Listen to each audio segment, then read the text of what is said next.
बंगाल के अंदर एक ट्रेलर चला था, यानी कि एक किसानों ने भाजपा की बीमारी को समझा और उसके बाद फिर इलाज के लिए ट्रायल जो चला वो बंगाल में चला। अभी पूरी हमारी दवाई वैक्सीन बन के तैयार है। अभी 2022 में 2 डोज है हमारे पास, क्योंकि भाजपा वालों की बीमारी हमें पता है और उनकी बीमारी का हमारे से बढ़िया किसी के पास इलाज नहीं। चल नमस्कार दोस्तों, इस वक्त आप सभी का स्वागत है आपके अपने चैनल हरियाणा की ताकत पर, यानी किसान और मजदूर की ताकत। भाई मैं प्रिंस मलिक और मौजूद हाँ खटखट टोल पर। अभी आज़ादी अपनी खेल रहा है भाई, बातचीत कराएंगे क्योंकि कई दिन में मिले हैं दिन, तभी बातचीत कराएंगे आंदोलन का कि कुछ चाल रहा है और भी कई गतिविधि हुई। आरोप जो है लगातार लग गया है, या फिर वो सोनाली फोगाट या कोई और नेता बीजेपी का आरोप हुए लग गया है कि पूछने आज का जो मुख्य उद्देश्य है वो तो हमने भेड़ा है गावड़ जो यात्रा लेकर आड़त है। राम राम भाई साहब। जी राम राम भैया, आपके सारे दर्शकों को भी राम राम। ठीक हो? मैं ठीक हूँ, आप बताओ। अच्छा, के कुछ लागे आंदोलन का, के कुछ आरोप लगातार लग गया है? देखिए, आरोप लगाना काम है। आरोप मुगलों का शासन होता था तब भी वो लगाया करते थे आंदोलनकारियों पर। अंग्रेजों का राज था तब भी वो षड्यंत्र साजिश किया करते थे। आज इन काले अंग्रेजों का राज है या संघियों का राज है, क्योंकि देश के पूर्व प्रधानमंत्री थे चौधरी चरण सिंह। वो कहा करते थे, बोला भाई सांप और संघी इकट्ठा मिल जा तो सांप को छोड़ दो, पहले संघी से निपटना चाहिए। यानी कि वो उनका ट्रैक रिकॉर्ड है। तो इसलिए हम कह रहे हैं कि ये जो आरएसएस की सरकार है या गोरों से कालों का जो राज है, तो निश्चित तौर पे हम ये कह सकते हैं आरोप लगते रहेंगे। लेकिन इन्हीं आरोपों के बीच ये आंदोलन शिखरता की तरफ बढ़ रहा, ये आंदोलन सफलता की तरफ बढ़ रहा। और जो आंदोलन काले कानूनों के खिलाफ चला था वो आज आपका, मेरा, सबका, हर वर्ग का, पूरे देश का, बच्चे बच्चे का, बड़ों का, सबका जो है वो आंदोलन बन चुका है। और आज सबको उम्मीद है कि अगर हमें कोई बचाएगा तो केवल ये आंदोलन बचा सकता है, नहीं तो हम 2 वक्त की रोटी भी नहीं खा सकते। सरकार ने वो हालात पैदा कर दिए। जी लगातार आरोप लगा देखिए, एक कहावत है, बोला जब गीदड़ की मौत आती है तब वो गांव की तरफ भागता है, और विनाश काले विपरीत बुद्धि, ये दोनों बहुत पुरानी कहावत है और ये बीजेपी, आरएसएस और जेजेपी वालों के ऊपर फिट बैठती है। अब इनके दिल लग चुके हैं। ये झूठ बोल करके सत्ता में आए थे। दुष्यंत चौटाला कहा करते थे मैं 5100 रुपये पेंशन दूंगा, आपको ध्यान है? बीजेपी हाँ, कहने से क्या होता है, दिया क्या। दूसरी बात, वो तो अब थोड़ा 100-150 रुपये बढ़ा के भी कह रहे कि हमने इतने तो बढ़ा दिए, गेलडान थे इतने भी नहीं बढ़ाए। दूसरी बात, मोदी जी कहा करते थे 1 करोड़ रोजगार दूंगा। खट्टर के सरकार के वादे क्या थे, वो क्या रहा, क्या जिस स्थिति में हम जी रहे हमें उससे भी खत्म करने की तैयारी चल रही। तो इनका कोई नहीं, ये कुछ भी कहते रहो, कुछ भी करते रहो, आंदोलन चलेगा और आंदोलन जीत की तरफ आगे बढ़ रहा है। और मैं तो केवल आपके माध्यम से बात करना चाहता हूँ, जीत हम चुके हैं, केवल ऐलान बाकी है। जीत किसान की, गरीब की, मजदूर की, ईमानदारी की और सच्चाई की होगी, और ये प्रकृति के और भगवान के आशीर्वाद से आंदोलन करेंगे। ट्रैक्टर यात्रा आज जो किसान निकाला गावड़ यात्रा, बीजेपी का जी, बस मैं ये कहना चाहूँगा, हाँ, मैं यही कहना चाहूँगा, वो कॉर्पोरेट हाउसेस के पैसे से यात्रा निकाली जा रही है।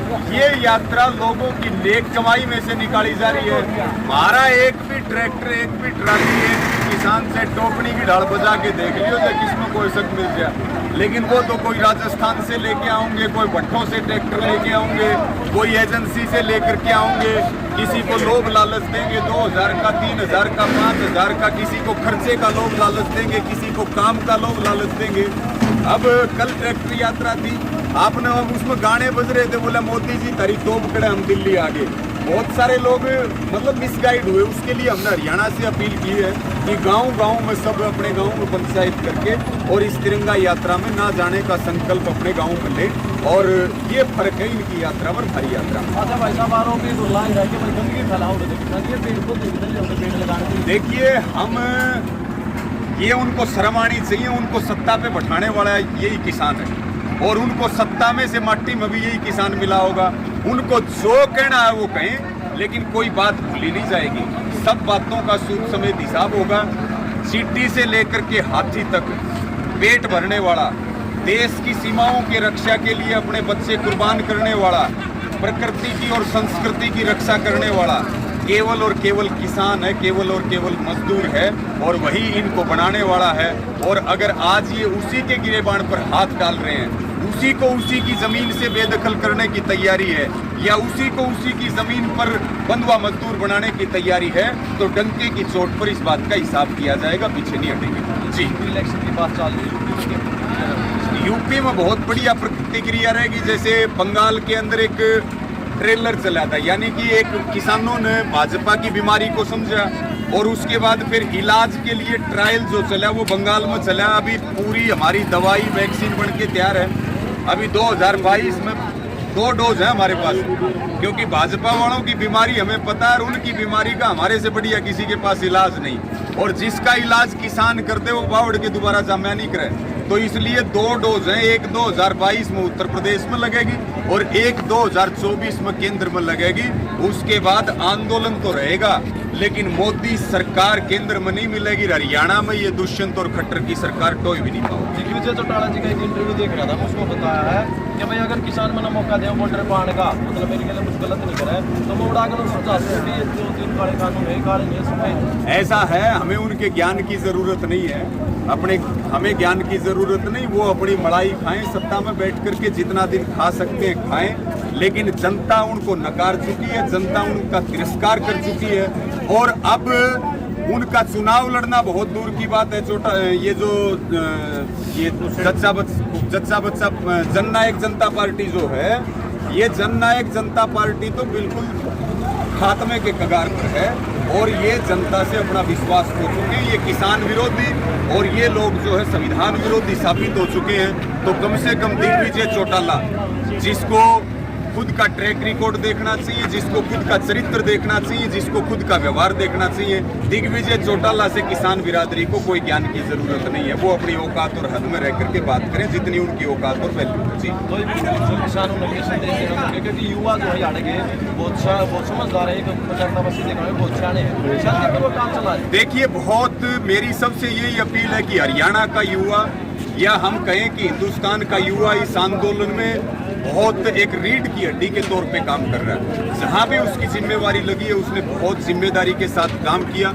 और शांति और क्रांति इस आंदोलन के नारे हैं, और हम सबको मिलकर के सरकार की किसी भी साजिश का शिकार नहीं होना है और हमने सिरों को जोड़ते जाना है। और निश्चित तौर पे जीत हमारी होगी, बिल वापसी पे घर वापसी होगी और पूरा देश हमारे साथ खड़ा है। लेकिन हम मजबूती के साथ, शांति के साथ इस आंदोलन को चलाएं और गांव-गांव में सबको जागरूक करें कि ये आंदोलन महंगाई के खिलाफ भी है, ये आंदोलन जमीनों को बचाने का भी है, ये आंदोलन फसल नस्ल बचाने का भी है, ये आंदोलन उनका भी है जो बीजेपी की गोदी में जाकर के बैठे हैं या 2000-3000 रुपए में अपना जमीन बेच देते हैं। इसलिए गांव-गांव में जागरूकता अभियान चलाएं और जो ये बीजेपी की तिरंगा यात्रा है, इसमें अपने गांव से ये ऐलान जरूर करें कि हमारे गांव से इस तिरंगा यात्रा में कोई भी शामिल नहीं होगा। जी, तो भाई वीडियो आपने देख लिया, सारी बात वीडियो में कर दो एक बार, इसने शेयर इसे एक साथ। जय जवान जय किसान।